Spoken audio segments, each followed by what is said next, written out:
जर आपल्या घरातील एखादी व्यक्ती किंवा कर्ता पुरुष जर कामानिमित्त रोज त्यांना बाहेर जावं लागत असेल किंवा प्रवास घडत असेल किंवा टू व्हीलर वरून सारखा प्रवास होत असेल, लांब जाणं असं होत असेल, तर आपल्याला भीती राहते की आपला जो गेलेला माणूस आहे तो व्यवस्थित असावा, सुखरूप असावा, त्याला कोणत्याही प्रकारची दुखापत होऊ नये किंवा कोणताही अपघात होऊ नये.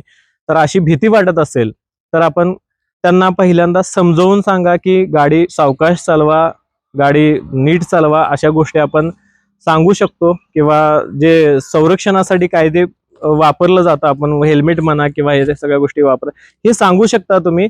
तरीही आपल्याला भीती वाटत असेल तर काय करायचं, म्हणजे अकाली कोणतीही अपघात किंवा ह्या गोष्टी ज्या टाळायच्या असेल तर आपण करायचं काय आहे की हनुमानाच्या मूर्तीसमोर एक भीमसेनी कापूर जाळायचा आहे आणि हनुमान चालीसा वाचन करायचं आहे. त्यामुळे होतं काय की अशा अपघात किंवा कुठल्या धोका असेल काय असेल तर तो टळायला मदत होते.